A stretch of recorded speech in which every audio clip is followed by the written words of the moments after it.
Welcome to episode 23 of Rebirth Revolution. My name is Melissa Olson.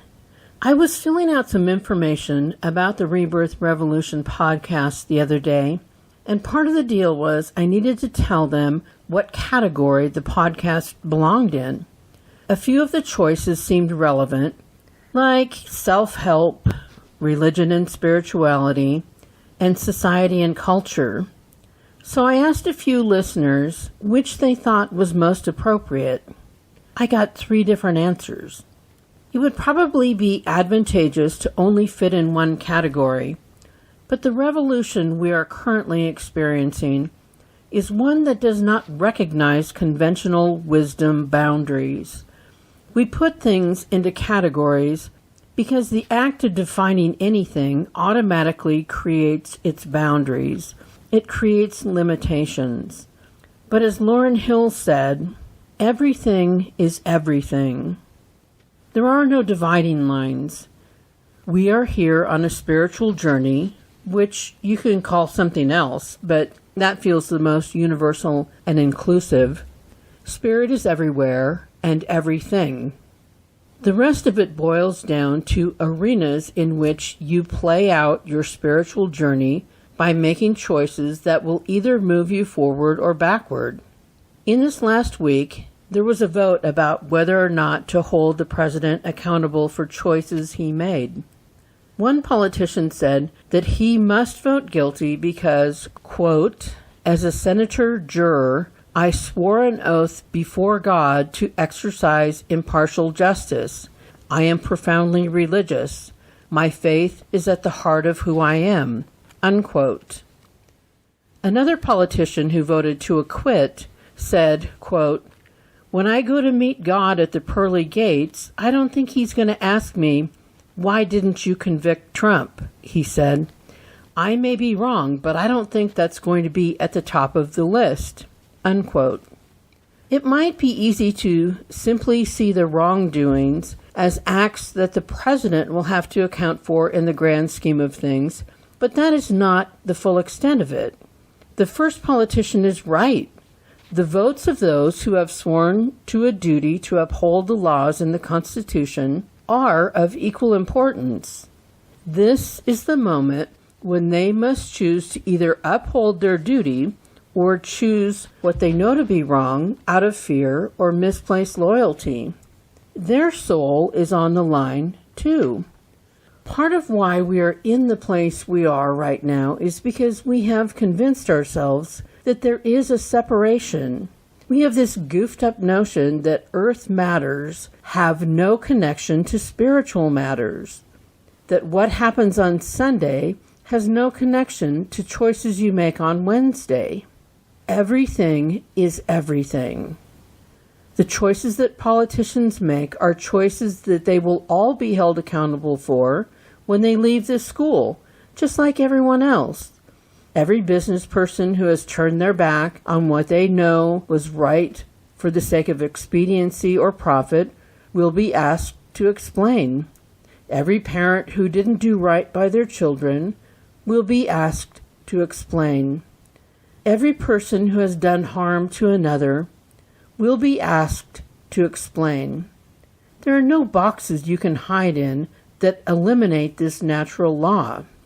You and everyone else are subject to the natural laws of the system. Every choice will be evaluated as an act that either moved you forward or backward, and there will be no benefit of spin allowed. These choices will always be looked at in the light of ultimate truth.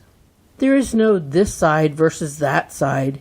The ultimate truth stands in stark contrast to its flip side, lies and deception.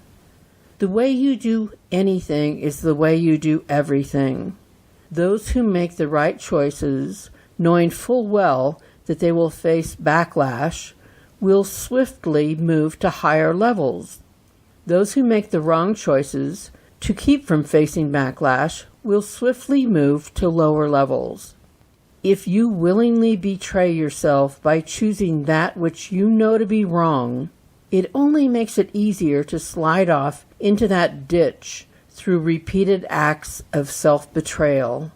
Higher level people welcome legitimate checks and balances because they know full well that when they leave here, there will be discussions. They know that they would rather get it right here than to wait to deal with it on the other side. Do the right thing. Stay up on the road. And keep your headlights on to show the way for those who are currently in the ditch.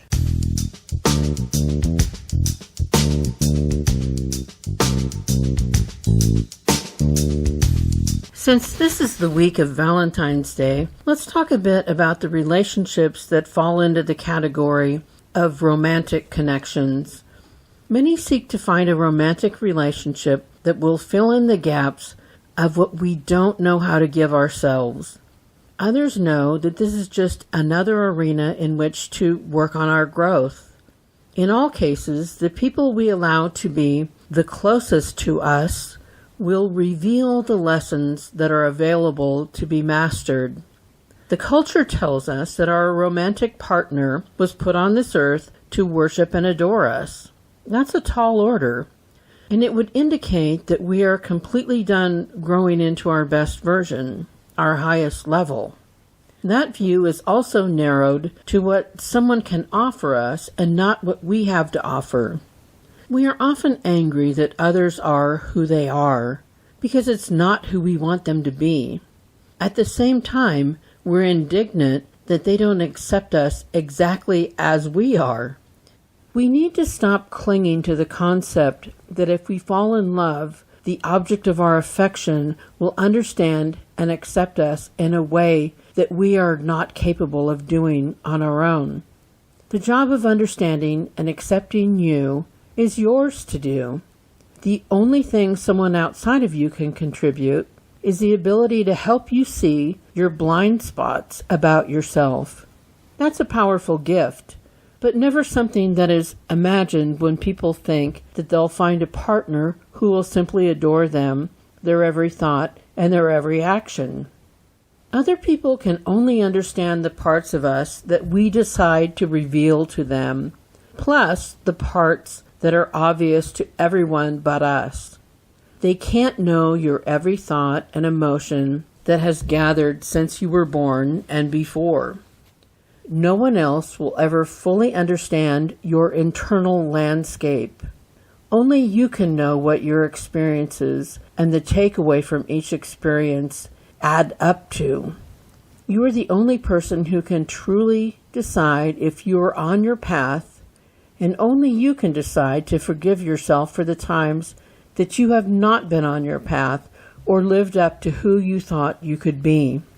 The only way a romantic relationship can work is if both people acknowledge that they will help each other move into their full potential, no matter what that means. It may mean that the relationship has a shorter shelf life.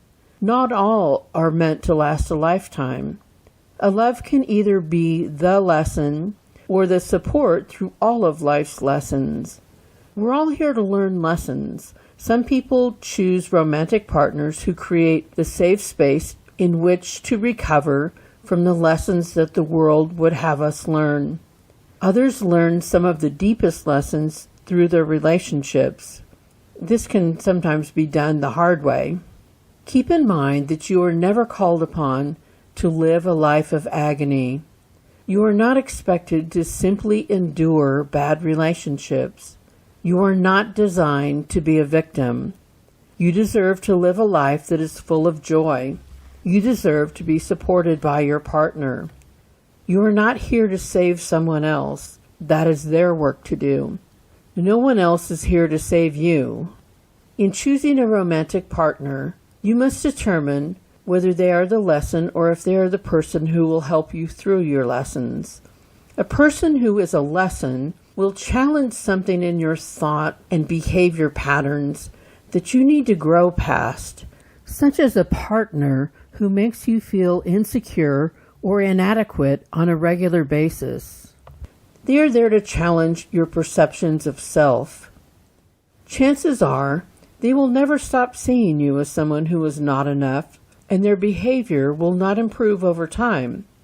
So the end of the relationship will likely come when you realize your own self-worth and decide to end the relationship.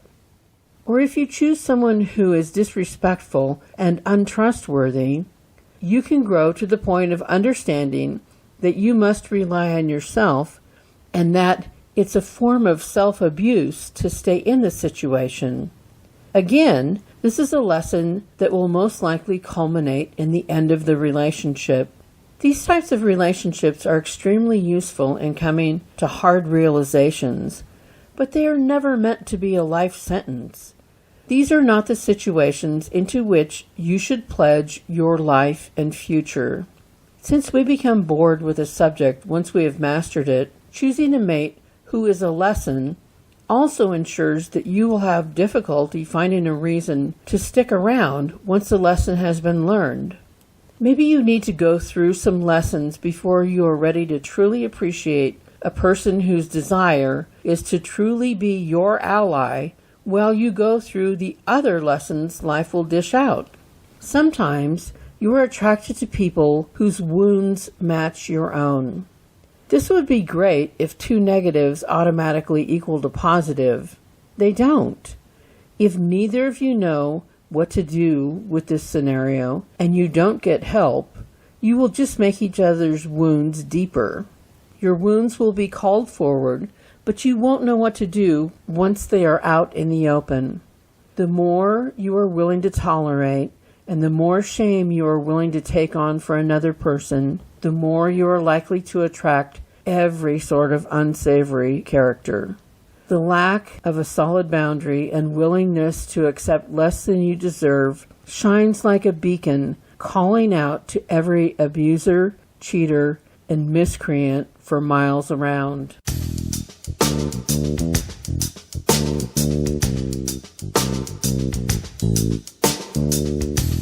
Those who live in the darkness need someone of light to support them. They need someone on whom to vomit their ugliness, just to rid themselves of it from time to time. When people in the dark unleash some of that darkness on others, they experience a lightening of the load. The problem is that it is spilled on someone who is made the worse for it.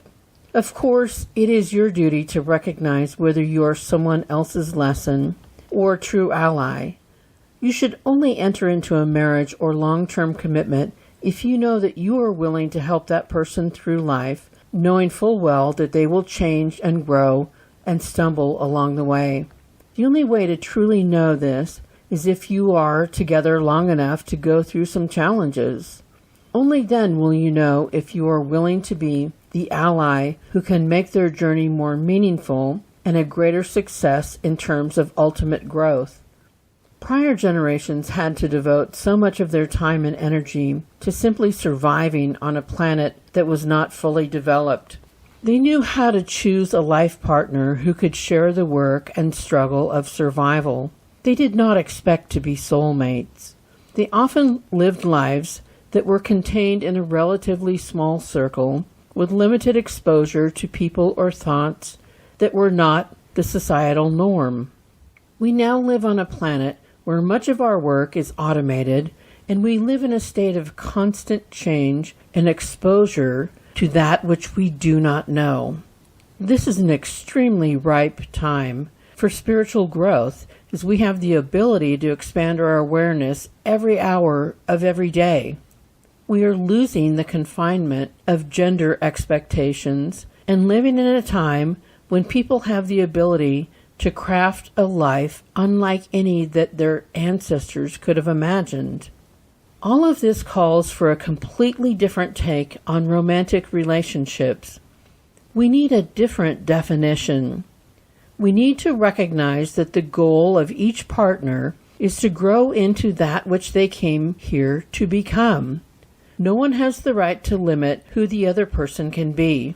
The marital vow of "until death do us part" can make marriage seem like a life sentence, Of course, everyone thinks this is an assurance that they can grant on that day, but they have little idea of where this relationship is headed.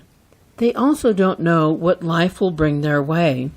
Some interpret it in the worst way possible, which is to think that the other person now is required to stay with them no matter what.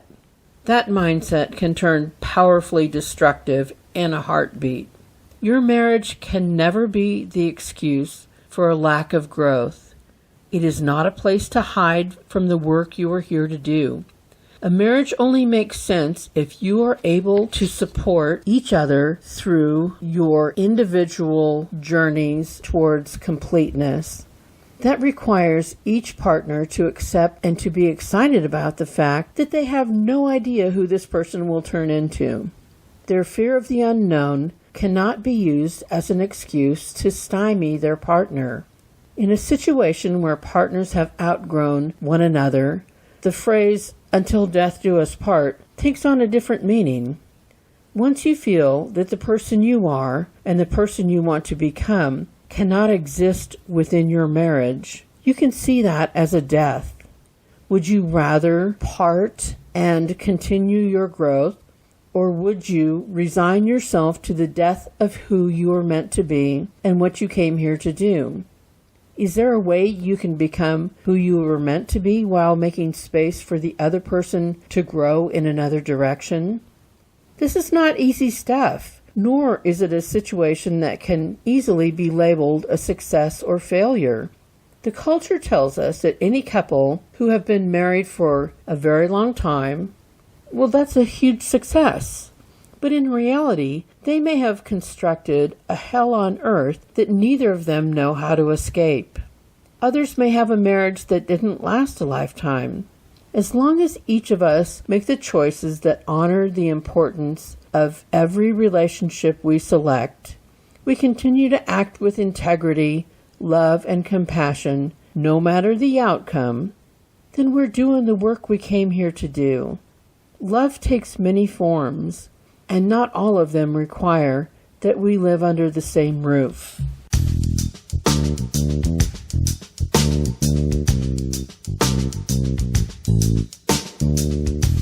Thank you for listening to Rebirth Revolution. It thrills me to know that others think about these subject matters. It gives me hope.